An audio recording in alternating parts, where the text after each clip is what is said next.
It. Now let's bring in Congressman Dan Crenshaw, one of our favorites here, Republican from the great state of Texas, where he is broadcasting from. Congressman, you say this administration's war on fossil fuels has actually been a part of Russia's strategy for years. Explain. Well, right. Look, it stands to reason for anyone who's paying attention that the Russians don't like American natural gas, right? They're the biggest competitor. We've taken a large part of their market share. And so they see all these radical environmentalist groups, these NGOs that operate within the United States that hate fossil fuels. They're ideologically opposed. They worship the deities of solar and wind power. And the Russians say, well, why don't we fund them? Because they seem to be doing our work better than we could possibly do it.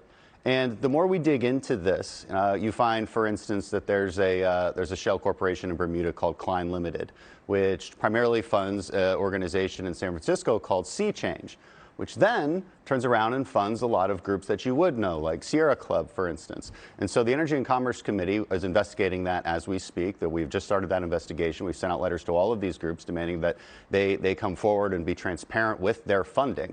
It goes back further than that. You know, in Texas, we lost a big deal with France, a big natural gas export deal with France, because the French said all of a sudden, oh, the carbon footprint's too high.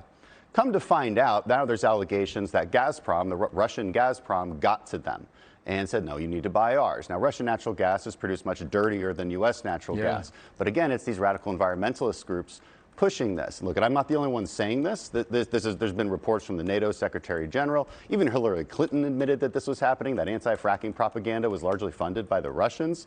The Senate Foreign Relations Committee has done reports on this.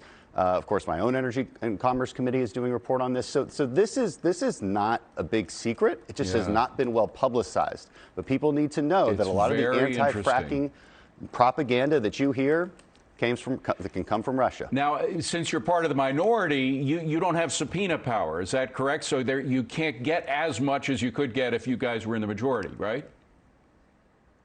That's exactly right. We do need to win the majority to have that power. Yeah. I want to ask you about Venezuela, if I can. I don't understand this administration's pursuit of Venezuelan filthy, dirty oil. I used to cover Latin America. There's no oil company in the world dirtier than PDVSA, their state-owned oil company. And yet this administration keeps pursuing Venezuela. They're producing less than 700,000 barrels a day. That just about equals the domestic consumption in Venezuela. They give some away to Cuba and to Nicaragua. They don't even have much oil to give us. Why are we going full speed ahead in engaging a narco dictatorship for something that they don't really have much of?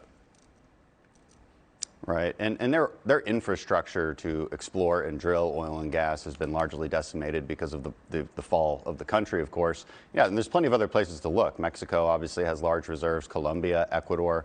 You know, there are other places to look, and also right here, domestically, inside the United States. Well, that's the main thing, right here, yeah.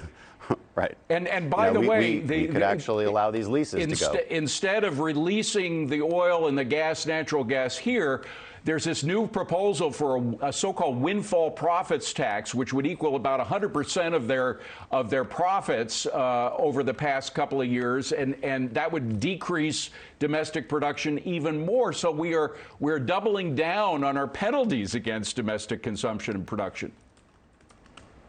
Right, and so they do all of these things. They double down on penalties. They punish the oil and gas industry, and then Biden turns around and says, "Look, why aren't these greedy profiteers just producing more?" Well, they're not producing more because you put such a chilling effect on their industry. Investors will not invest in an industry that might be taxed or regulated out of existence. They're not going to invest in an industry that can't get the leases it needs to start those drilling. You know, look, I also debunked the lie that the administration told about the 9,000 permits out there. Yeah, that's a misleading number. It takes a lot more than just a permit to start drilling. A lot of pieces of the puzzle have to fit together. You need the additional leases to get your rights of way figured out. You have to get your environmental permits. Like, it doesn't all just happen at once. And so these companies are going through those motions as we speak. They have about 2 years to do it when you get a lease approved. Now, but we're also at the height of permits being utilized, over 75%. So it was a very misleading comment. And I don't understand, even in the midst of all of this and all the pain at the pump, this administration continues to be 100% against our domestic oil and gas industry. It makes no sense. You also, by the way, need a pipeline to put that oil or gas into, and they're eliminating a lot of the pipelines. Dan Crenshaw, great to see you, sir. Thank you for being here. Appreciate it.